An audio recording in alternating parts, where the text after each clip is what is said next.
What's going on? Facebook, Howdy. not Instagram, Facebook, YouTube, everywhere for an Am I Ready?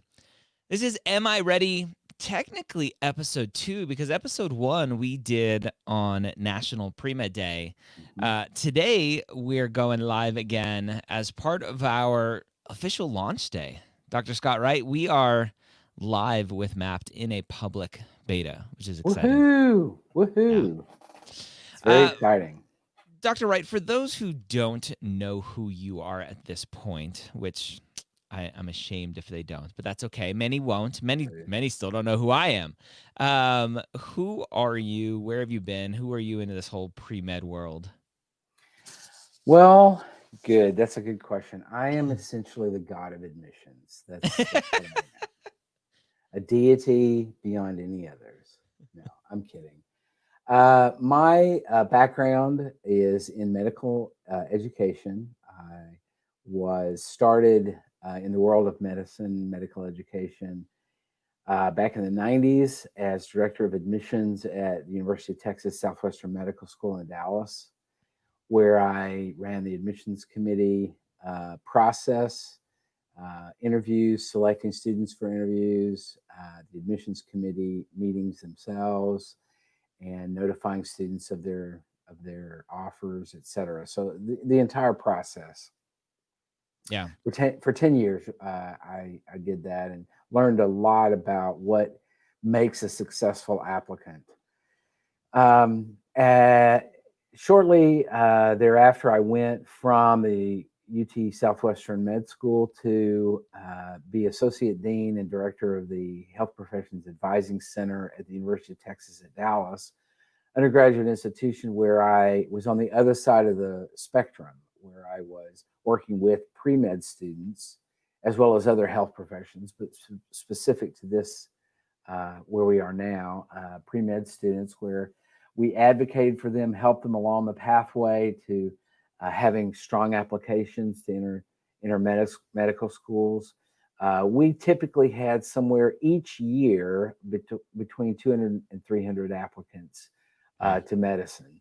And so a large applicant pool each year where we advocated for them, helped them along the way. Then in 2012, I went as executive director of the Texas Application Service, where I had spent the last 8 years until recently in the middle of the process, helping both students on the application side of things as well as the medical schools on their side of things and connecting the two. We did a lot of work over those years with making information more accessible, making the application process a more user-friendly experience for applicants. And I hope that comes through to those students that are applying to TMDSAS. That unlike some of the other application services, no names mentioned, it's like going into a big black hole where you can't, Ouch. you never hear back or whatever. Ouch. So, Yeah. but So anyway, so you've been that's my around the background. block. Been around the block several times. Yeah.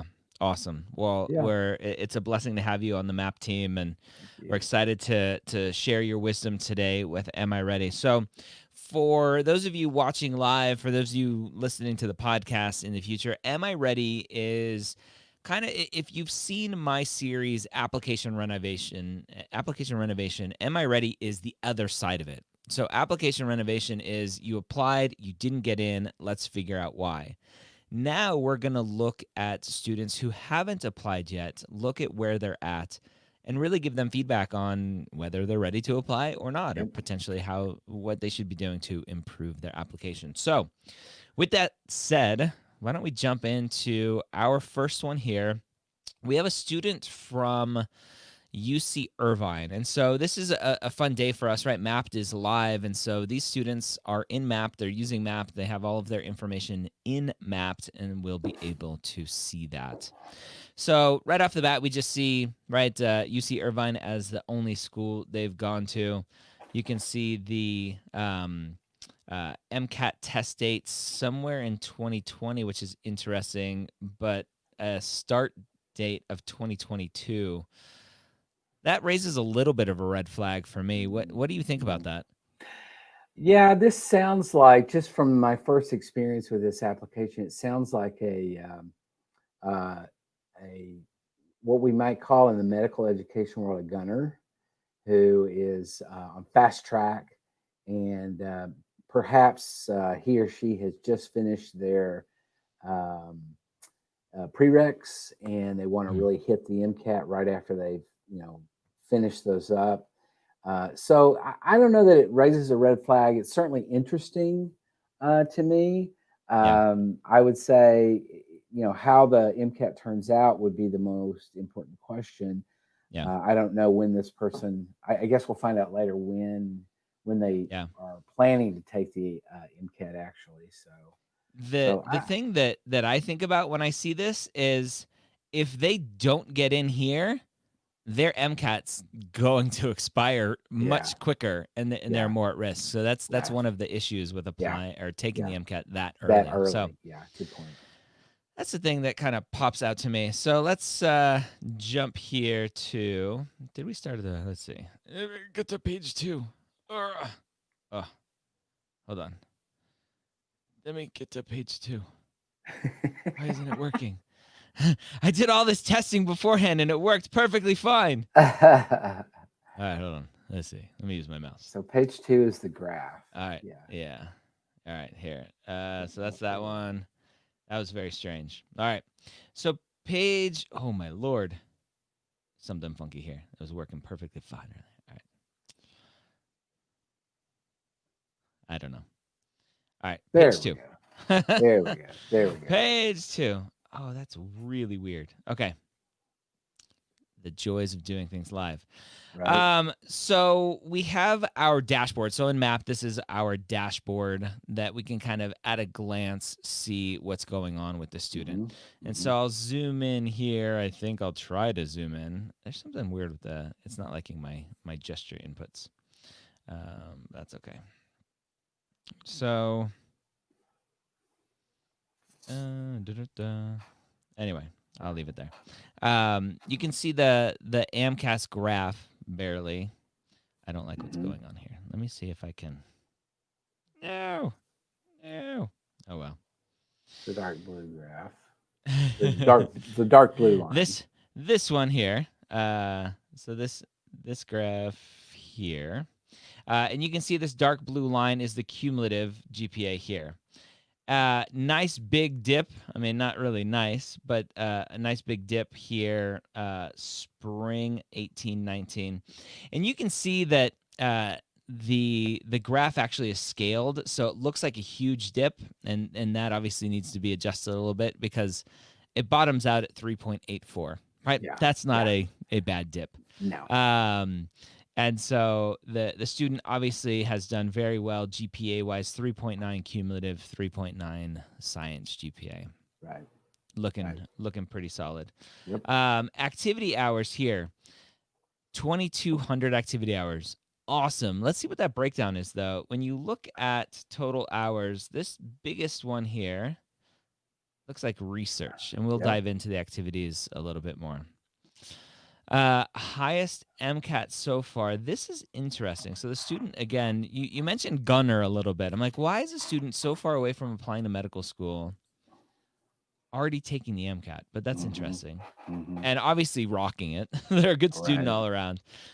So lots of good stuff here. They're on their way prereq-wise to be ready for medical school as well. So at a glance, this looks pretty solid. Yep. Would you agree? So far, so good. So far, so good. All right, let's practice my scrolling here, my baby scrolling, and boom. I don't know why this is doing that. All right, I need to figure out. Hold on. We're going to take a pause. Oh, now, it'll zoom in but not out. Okay, got it. Thanks a lot. Oh, there's Oh, that's weird. Oh, wait, here. I know. Watch this. I figured it out. View. It's on 2-page view. I bet you. Single page. I bet you that'll help. All right. Let's see. Nope, that's not gonna help. All right, let's just go back out. Man, so much for testing, huh? All right. So if I want to, let's see, let's go. We'll just use our little side thing here.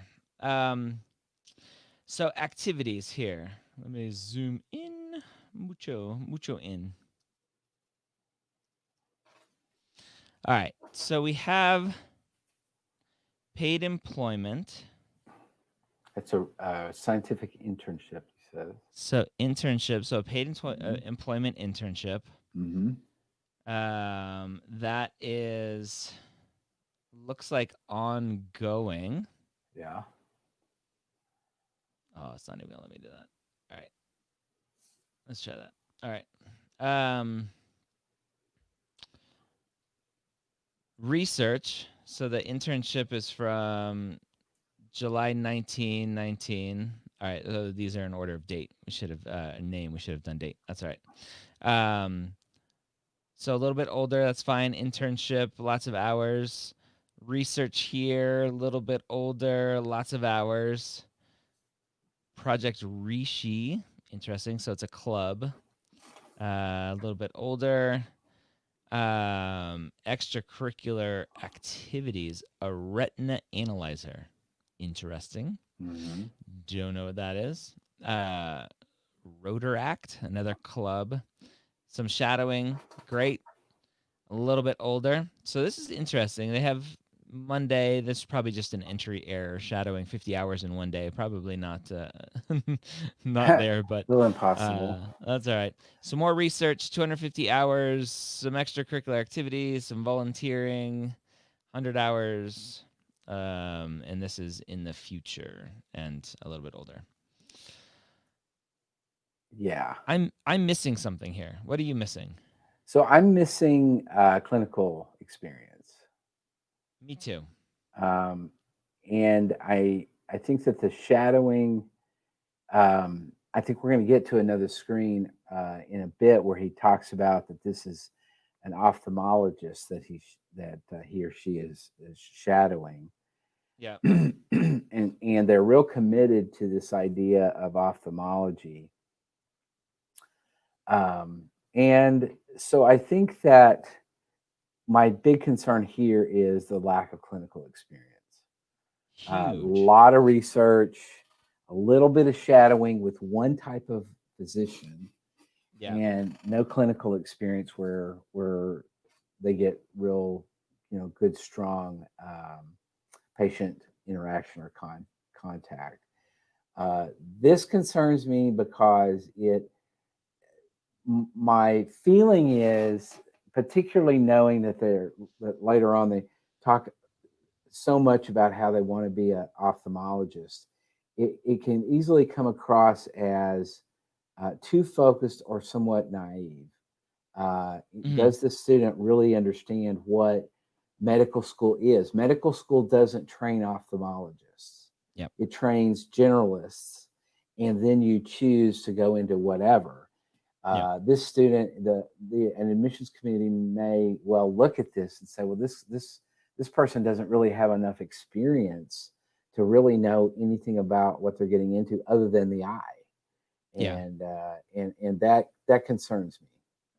Yeah, and part of the question that I would ask, all right, if this was me, was, are they going to enjoy this whole process where you have to go through pediatrics, internal medicine, OBGYN, psychiatry, knowing that you're super interested in ophthalmology, which isn't bad, right? We're not saying you shouldn't be interested in something, but when the goal of getting into medical school is understand what this whole process is and hopefully show passion for the whole process, not just I'm only focused on the end goal.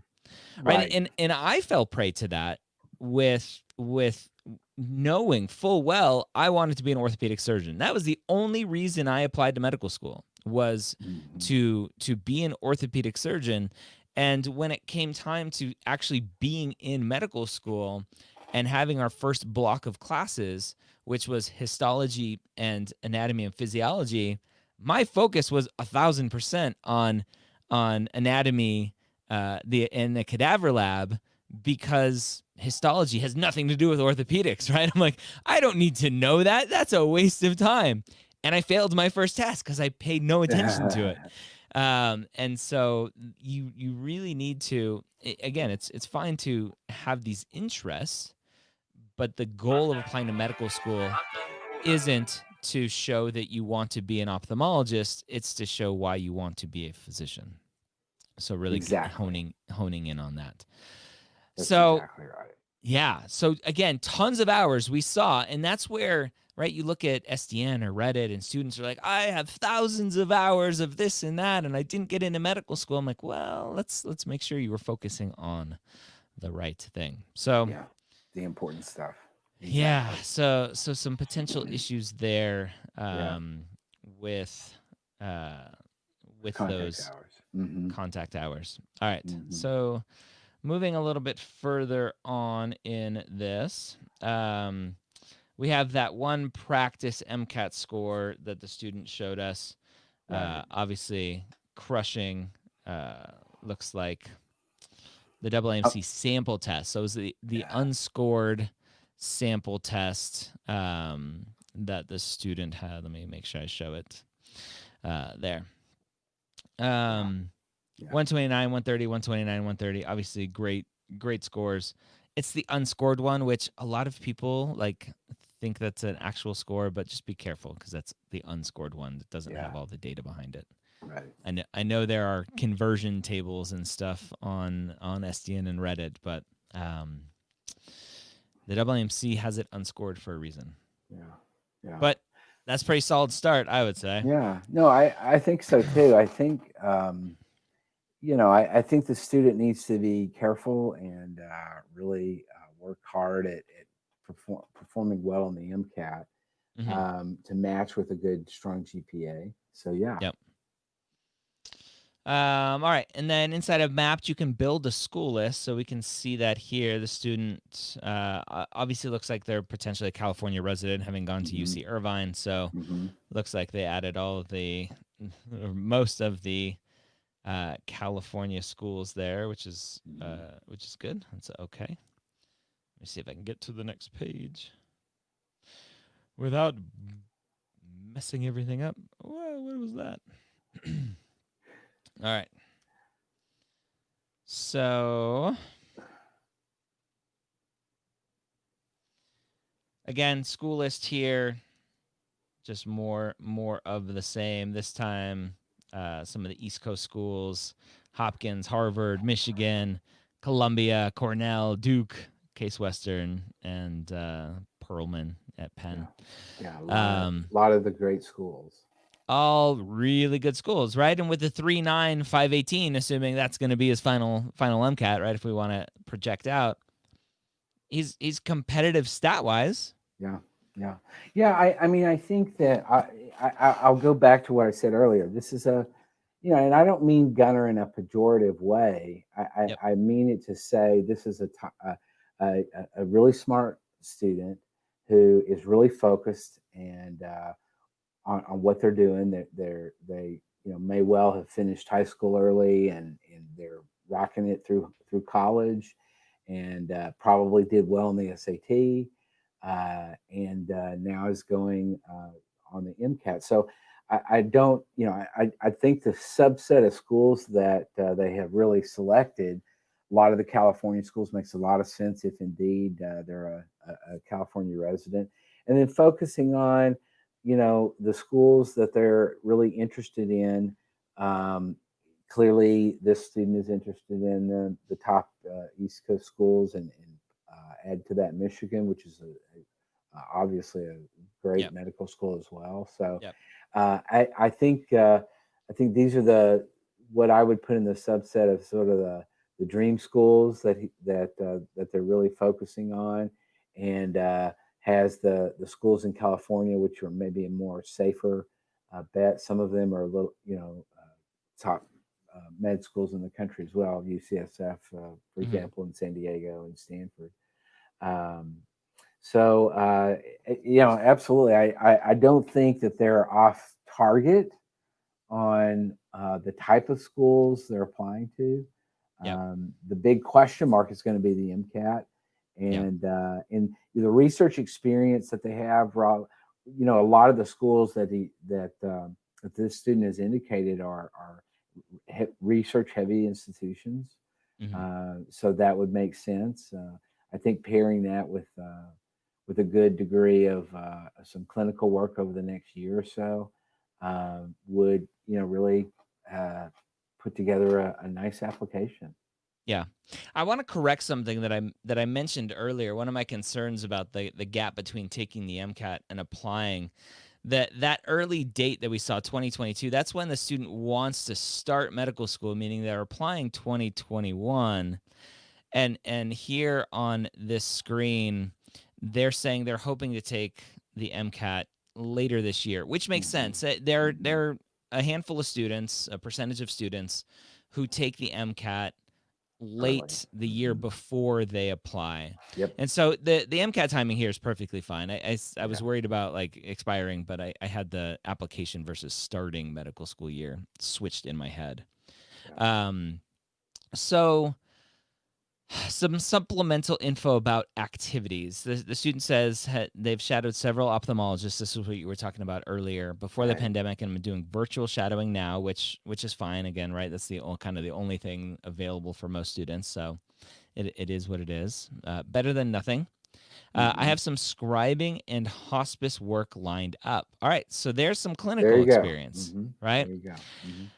For you as a former director of admissions, this is very common, especially for students who really focus on those grades, who are focused on research, that it seems like they're like, okay, application is coming up. Oh shoot, I need to check off a couple more boxes. Let me cram in some scribing and some hospice stuff. Right.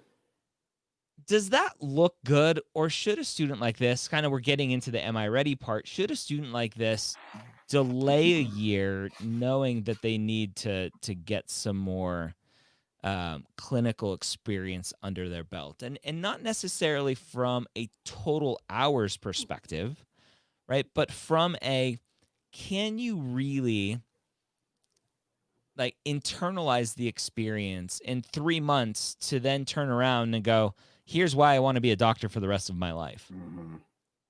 Yeah, I mean, I think in this case, if this was a normal year, then I would say the student has plenty of time. This student has the entirety of their fall semester, the winter break, as well as the entirety of their spring semester. So fall, winter break, spring, basically an academic year to get those clinical experiences and to really reflect on them and do some heavy lifting in terms of evaluating what's this all about. So I think there's plenty of time. Now the problem is this isn't a normal year. You don't say. This is a COVID year, and so the ability for the student to get anything this fall, I would suspect, is going to be pretty limited, if not nearly impossible, to get real direct clinical experience. Now, depending on how things go and what he or she is able to do, then I think that maybe it'll work out, and maybe they can find something where they're able to do scribing remotely, or maybe they're able to do scribing that if they're in California. California is experiencing a big uptick in COVID cases and stuff. So my suspicion is there's going to be some difficulties here. What's going to happen next spring? Hard to know. Based on all of our expectations, we would have thought we'd have been over this long before now anyway. So I would say that my concern here is if they're not able to get some pretty substantial clinical experience over this academic year, then I wouldn't probably suggest a gap year or a delayed year. I would say go ahead and apply, but recognize that this is a weakness of your application, and that it may not do well in some of the schools that you're applying to, depending on, kind of their take on the lack of clinical experience, and see what happens. You can always reapply the next year, and use that intervening year to bolster those clinical experiences. So, I would say this is the kind of student. There's so many good parts of it, of the application, that I wouldn't necessarily recommend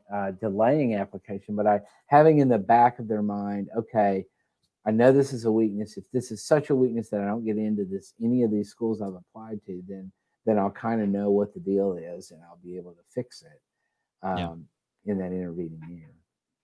What if they had zero shadowing experience as well? Would Yeah. that be more of a, you should just wait?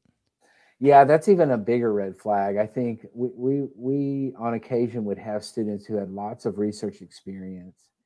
Were applying to Southwestern, which is a research-heavy school, and didn't really have much to go on. That would depend on kind of the take of the committee and what their interview results were like, in terms of how the interviewer was able to explore that a little bit.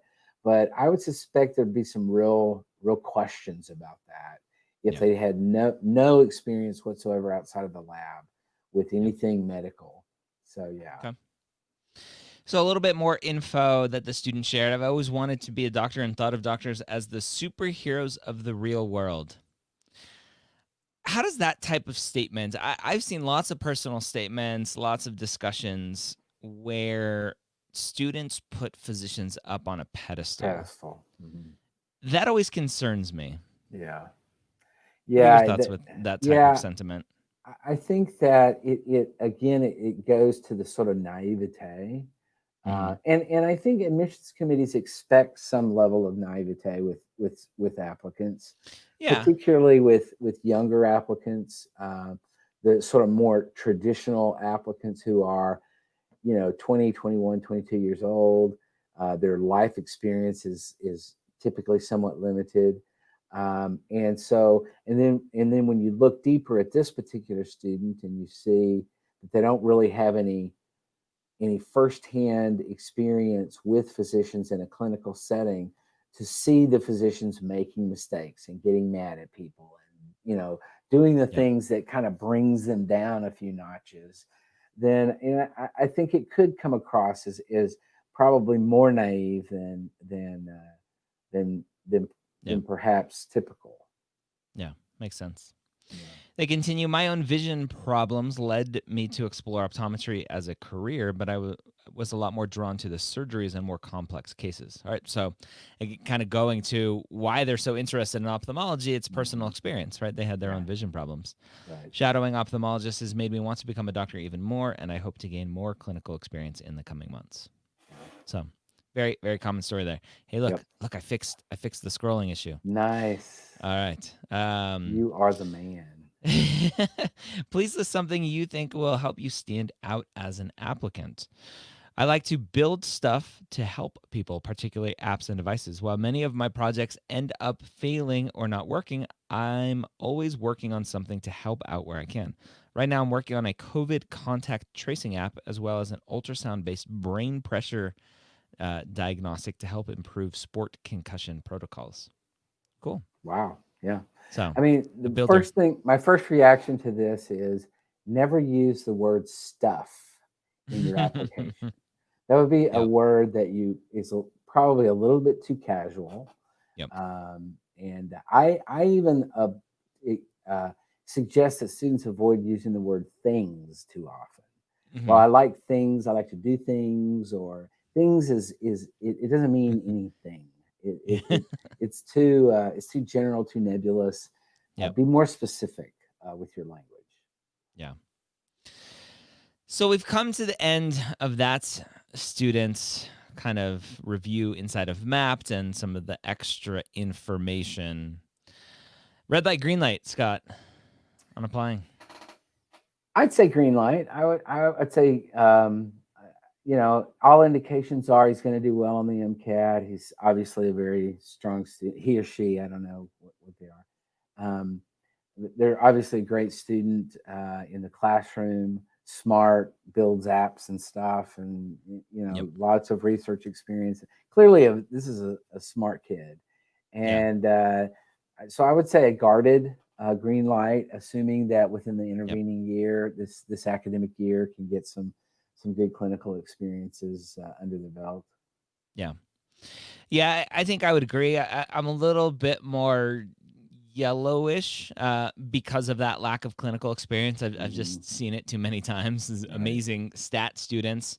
Uh, I would want to potentially have the student write a draft of a personal statement to see Yeah. how they can materialize their thoughts on why they want to be a physician. Right. And if they're really, really, really struggling with that, then say let's get a lot more clinical experience to Yeah. make Yeah. sure that this is Yeah. what you want. So Yeah.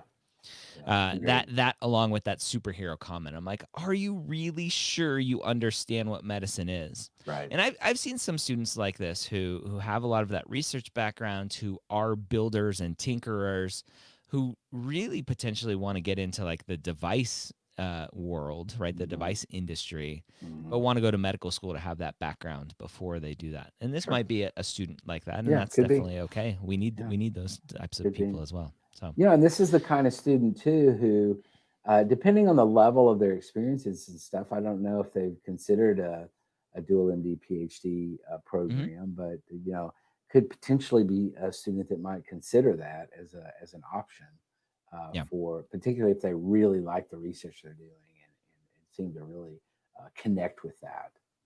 Yep. All right, one down, one more to go. Yes. So our second case here, we have a student who um, potentially is a little bit on the opposite side of things. So let's go ahead and dig into her case or his case, whoever they may be. Let me make sure I can zoom in here. No zoomy zoomy. All right, hold on one second. One time it works, one time it doesn't. There we go. All right. We're rocking and a rolling.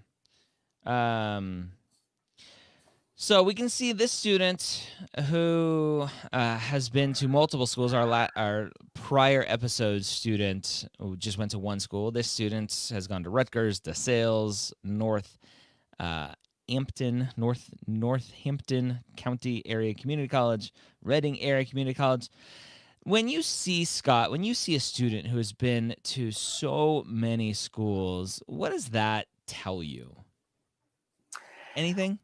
Not necessarily anything too significant. Now, you never quite know the story behind, Mm-hmm. why they went to several different schools and what was going on. Sometimes it has to do with finances. Mm-hmm. Sometimes it has to do with, uh, family location issues. Um, so, there could be a whole lot of things once you in the actual application, when you're able to see how many hours they took at each college and what their grades look like at each institution, then you Yeah. get a better picture of kind of what's really going on. And often they will talk about these things in their application in a personal statement or in a subsequent essay of some sort, Yeah. or in a secondary application. They may talk about that kind of stuff. And so uh, first glance, it doesn't really concern me. It interests me. I would want to know a little bit more about, why more than one school, and kind of what was going on. My suspicion is that the community college classes may well have been summer classes or something to that effect, or even high school dual credit kind of thing. Mm-hmm. So the switch. So really, what we're really looking at is just the switch from Rutgers to the sales. And so, but like I said, there could be a lot of different reasons for that. We see students often come through that may have 6, 9, 12 schools, Yeah. and so this particular picture doesn't concern me too much. Okay. Nothing just right off the bat. Okay. Nah. So we can see, right, the timeline, we didn't really focus on that. The student had been taking classes since looks like 2014, 2015. with some overlap between the schools. And we can see that on the GPA graph. Spring 14-15 are the first classes here. And we Right. see after a couple years, there's a dip here, Yep. and a potential question of what's going on from this area here where there's a dip Yeah. from doing decent, like 3.5-ish, down to a 3.2. Again, not Yeah. a horrendous dip, but obviously something happened. The Right. question is what. But this is what I like to see, this continued Yes, upward absolutely. trajectory. Oh, look, it turned into an arrow. So nice upward trajectory, finishing off now with a cumulative GPA 3.64, science GPA 3.71. Yeah. And it Pretty could rock well solid. be, as far as I remember from the previous screen, it looked like that their school was They changed schools and that's where around that probably dip, that same right? time. That's what I was wondering. That's kind of Yep. where that dip occurred, Yep. and so they moved to DeSales 2018. Yep. And that's And where the upward that's trend about where started up again. that's about. So there could have been something at Rutgers. Maybe there was, it could have been a lot of things. It could have been an illness. It could have been some other family issue that was causing problems, and Mhm. maybe they moved back home and started at DeSales, which maybe was closer to home, and then they were able to kind of climb their way back up in that trend that you just mentioned. So. Yeah. So, like I said, in a real application, you'd see a lot more detailed and be able to tease all this out. But that's Yep. kind of what it appears to me. Yep. Could have happened. Definitely seems that way. All right, Mhm. activity hours, 3,600 activity hours. So tons of hours here. We can see 1,200 plus hours as a mental health technician, which on first glance seems like some good clinical experience. Yeah, yeah. We're in the middle of updating this graph to be a little bit more useful, to show timeline rather than just total hours. So just a kind of a map thing for you. Medication technician and personal care assistant. Again, sounds clinical, interacting with patients, right? Yeah. Personal care assistant. That's pretty cool. Career ambassador, not sure what that is, but we can find out a little bit later. And then nursing home volunteer. So potentially some clinical there. Yeah. So from a clinical, lots of clinical, Looking good. not a Yeah. lot of research, at least that's popping up here on this first graph.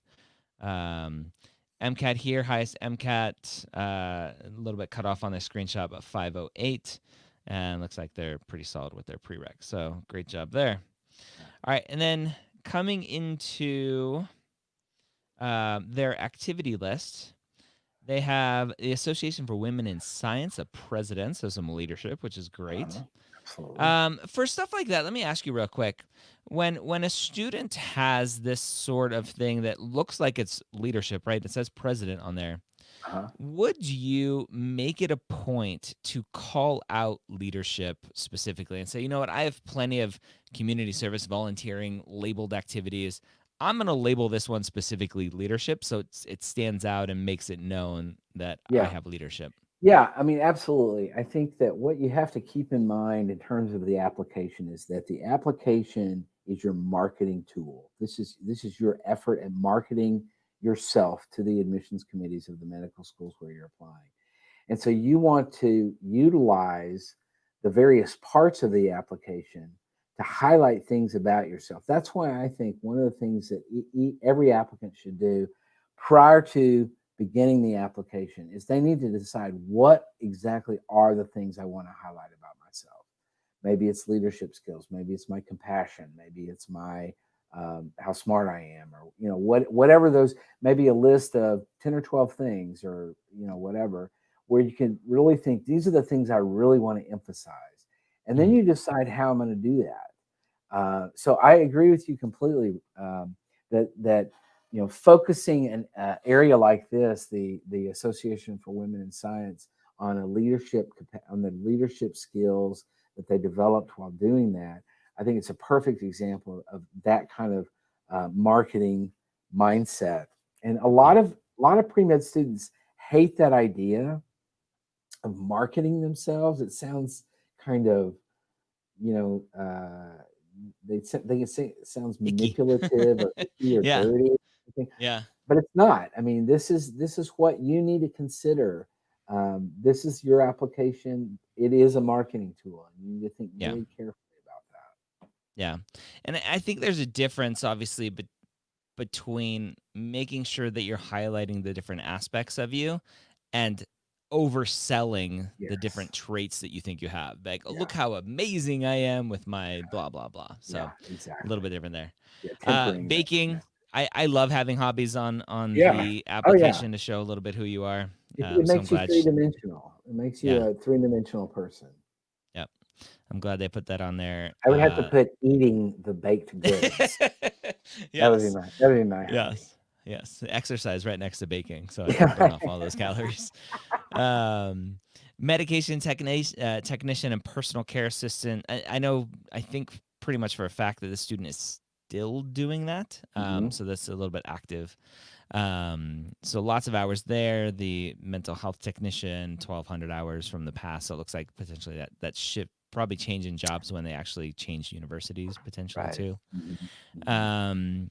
The nursing home volunteer. So really right off the bat, like tons of clinical experience. The one thing I don't see on this list, and I don't know if we have another shot. Oh yeah, I we don't have think some so. more here. Is there? Perfect. So we have some more here. Research assistant. Okay. So we have some research. Great. We have shadowing. Great. This student seems pretty well Yeah. rounded Yeah. with Agreed. everything. Agreed. Obviously, I would love to see some updated shadowing hours, but again, right now it's a little bit hard. Yeah. It looks like they're working, and Yep. so it might be tough, Yep. because of that. Yeah. So pretty decent stats, really good activities. We got our practice scores here. It's fun inside a map to, and we can gather a lot of this data and put it out too for students is really seeing what they're doing on the different practice tests. Mhm. So the free half-length diagnostic, that 496, and then a huge jump up after some Couple of months later. studying to the that 508. So Yeah. hopefully that trend continues and the Mhm. student crushes Mhm. the real deal. Yeah, absolutely. All right, and then moving on, our med school list here. The student, obviously, we had some Northeast schools at Rutgers and stuff, so it looks like they want to stay, at least In from the this initial Northeast. list, in Yeah. the Northeast. Yeah. So some DO school or a DO schools, several MD schools, some public schools, private schools. Yeah, I think the next Um, screen even shows a few more DO schools. yep, there's some more DO schools there. Yeah, and I like this mix of schools.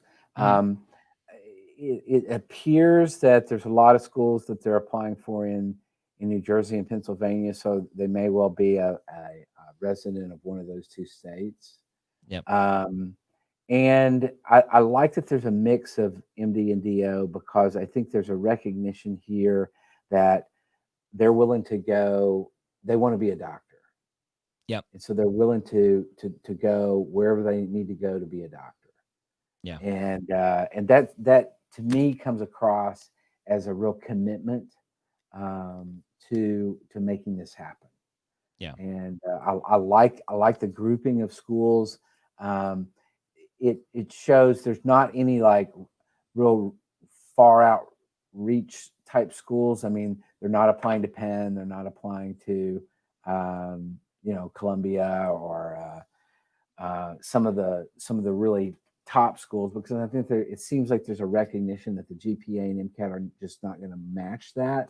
But I like the set of schools. I think this student is looking in the right kind of area for schools, both in terms of geography, but also the right types of schools.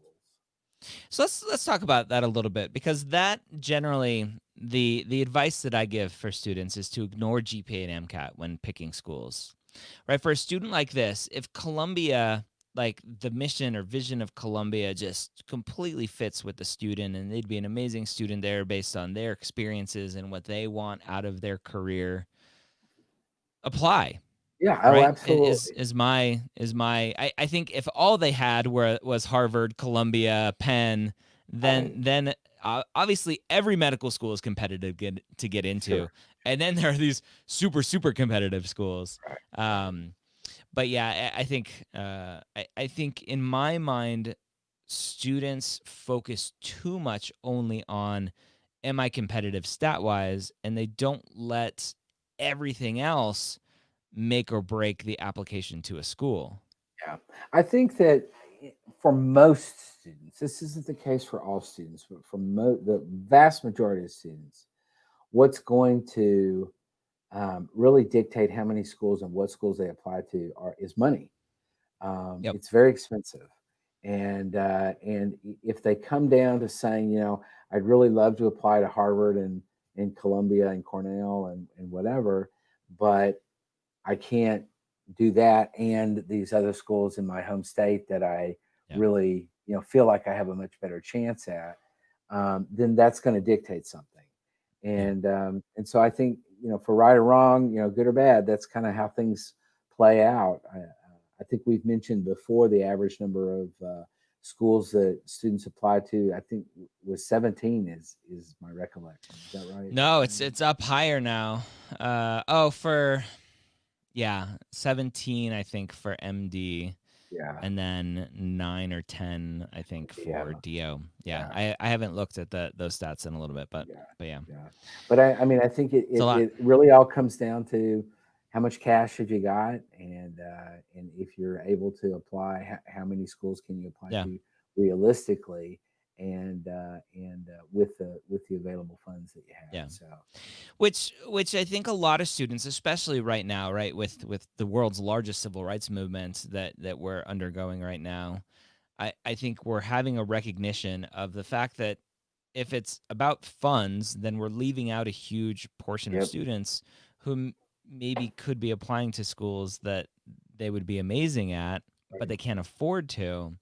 But I kind of see the other side too. If let's just say it was free to apply to medical schools, then every student's going to apply to every school, and the schools are just going to be completely overwhelmed. So there has to be Overwhelmed. some sort of barrier in place. Right. And let me put it out there, right? Not necessarily for am I ready, but a lot of schools are very flexible. If you email them and say, hey, I didn't qualify for FAP because of XYZ, but I would really love to apply to your school. I just don't have the extra money to cover your secondary fee. A lot of schools are very flexible with Yeah. waiving secondary fees. Yeah. No, you're So exactly right. Yeah. ask. It does not hurt to ask. Yeah. All right. All they can say is So no. yes, moving on here. So we have even some more schools here, some more Philadelphia schools, Pennsylvania schools. So yeah, definitely a Pennsylvania, New Jersey girl or boy, person. MCAT information. Prepping for the MCAT currently. Target date January 2021. Realistically shooting for a 514. That would be a solid score. Yeah, Right? absolutely. Yeah, absolutely. Awesome. Some other activity information. Haven't done shadowing since 2019, which is what I mentioned, right? Some more recent shadowing. Been participating in online shadowing. Great. Yeah, Had other shadowing experience set up for summer that fell through. I wonder why. yeah. Yeah. Any red flags? So we got those 6 or 7 C's, C pluses on the transcript. And so that's where we saw that little bit of a dip. I'm surprised, even with that many C's, that the GPA held out pretty well, which tells me outside of those grades, outside of those C's, that the rest of her grades are probably pretty solid. Yeah, absolutely. I think you're right. And, I think this is the kind of thing where if that trend is real and it appears that it is, the GPA trend upward, and if the MCAT score seems to be pretty strong in the 510 to 514 area, then I wouldn't worry about the C's. Yeah. I think that they've shown that they have recovered whatever happened. Yeah. They've shown that they have recovered from that and are continuing to improve. Yeah. I have this weird twisted view of C's or D's or F's in that, especially with that recovery, those actually help show who you are as a Yeah, person, as a yeah, student, to show that you had some adversity at some point, whether it was something outside of school that caused those issues, or you just really struggled in those classes, but you have shown some resilience and bounced back GPA wise and didn't just give up. And so my assumption is that when you struggle in medical school, because you will, because everyone struggles in medical school, yeah, that you're probably going to be okay. yeah, Versus a student who 4.0 all the way through, and maybe they're just a stellar student, but what happens when they trip up for the first time in medical school? How are right, they going to recover from that? right, right. It's an excellent point. Yeah. Excellent point. And you know what they're going to be looking for is resilience. Is that issue of Mhm. can they bounce back? Yep. All right, so potentially another story here on why they had that little bit of a dip. Diagnosed with a chronic illness in college, also caretaker to a family member with dementia and work in healthcare. Most importantly, want to be an advocate for those who may have chronic illnesses or invisible illnesses. Also, I've worked in animal behavioral research for 3 years now with rats and mice. So, one of those So real that common answers the stories. story. Yeah, good. Yeah. So I think this is really what answers what we were wondering about earlier. Seems Mhm. like they were at Rutgers, diagnosed with a chronic illness, probably came home to Pennsylvania to go back to school, and is increasingly got better as in the course of the sounds like a chronic has been able to deal and discover how to deal with the chronic illness. So, you know, and again, that really addresses the issue of resilience that you mentioned.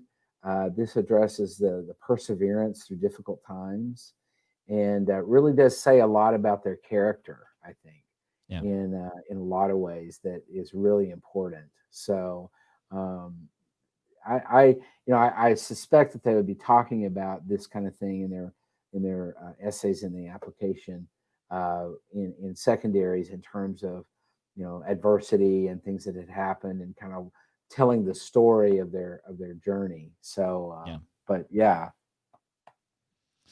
And then some other uh, things here about what would help the student stand out or what they think will help them stand out. Varying experience in healthcare, worked in a hospital, now nursing home, will soon be applying for another part-time job in a clinic.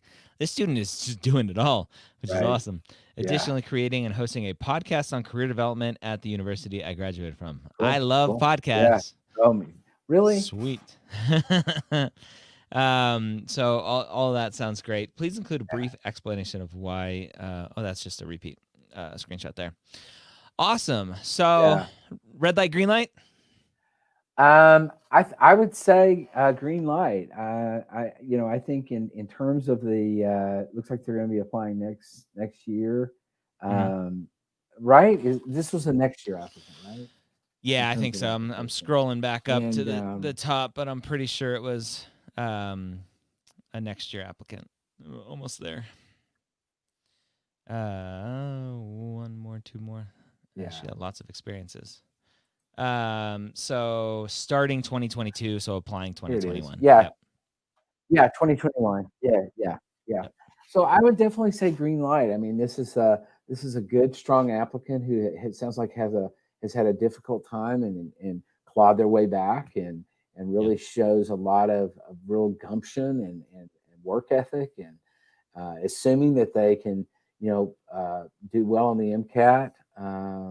Well being in the I would say 508 to around the 508 to 512 sort of area. And even Mhm. below that, I would say I would not hesitate at all to give this a green light. Yeah. I enthusiastically agree. Green all the way. Yeah. Great Yeah. story. Obviously needs to Oh, yeah. put the story together in an application. Right? Lots of students have really good stories and then do a horrible job putting it all together in an application. But I think I have faith in this student. So awesome. Our first two episodes of Real Yeah. Am I Ready are in the books. Dr. Scott Wright, Yeah. thank you for your time. Thank you, sir. And everyone watching live with us on our Mapped launch day, thank you for being here live. And if you're listening to this later, go check out mapped.com where you can sign up for a free 2-week trial right Yeah. away and get access immediately. Yep. Awesome sauce. Well, thank you everyone for being here. Yeah. And I hope you have a great day. Don't forget, we're going to be on again at 6 p.m. Eastern for Ask the Dean, which is our weekly Q&A show that we typically do for our mapped users, but will be available to everyone on all of our mapped channels. And then we're going to be doing a live Instagram discussion about common pre-med mistakes, and that's at 8 Eastern. So lots of fun stuff scheduled today. We have a huge giveaway. Go check it out on Instagram. And if you show up live, actually, we need to do a giveaway here on this, Rachel, don't we? We didn't really mention it, but I think we should. We got 40 something people here. Rachel, you want to jump on and let's talk about how we're gonna randomly pick someone to win a session with Dr. Wright. Hi, guys. Hello. This is Rachel Grubbs, the co-founder of Mapped. Hi, Rachel. Rachel has very bad asthma today, so she's trying to not wheeze into the microphone. So I don't know how skilled I'm going to be at doing a randomize under pressure, but I've been tracking all of the attendees because I can see you guys on Facebook and YouTube. And I think what we had agreed we were going to give away to anyone who attended the session was one private one-on-one session with Dr. Scott Wright. So that's pretty high value. He's a talented guy. So if you were paying for that time, it would cost you a pretty penny to buy that single session. I guess I could try to do random now. I was thinking we were going to give them out later, but if we want to reward people on the spot, just give me a sec. Yeah. Do you want to pick a number? Yeah, I'm going to have you guys be my randomizer instead of me. This is fun. So a number between what and what? Hang on. I'm counting. Just give me a sec. Okay. So between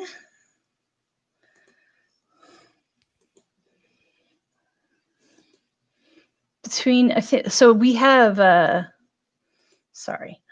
We had 50 at max, but we're at 36 now, and you have to stay on to win. So between 1 and 36. All right. So have them type a number between 1 and 36? Yeah. All right. So if you would like to potentially win in the comments on YouTube, on Facebook, type a number between 1 and 36. The closest without going over wins. Is that the rule? All right. And only one number. Don't just type 1, 2, 3, 4. And you just qualify yourself for typing all the numbers. And you have the number, right? I Brian, do, yeah. In your, or does Brian have it? Rachel has it. Oh, okay. Right. Okay, yeah. Chris O'Brien. I was thinking 17. That's the number I was thinking. Woohoo! Woohoo! Chris O'Brien, my last name is Grubbs. You probably saw me commenting earlier. DM me so you and I can get connected. Sweet. Just there on Facebook. Yeah. Nice. Chris O'Brien on Facebook. Awesome. Cool. Well, good start to the day. Lots of fun stuff going on. Lots more stuff going on. So thank you all. Right. We'll end here. See you guys in a little bit. Yeah. See you guys later. Bye. Adios.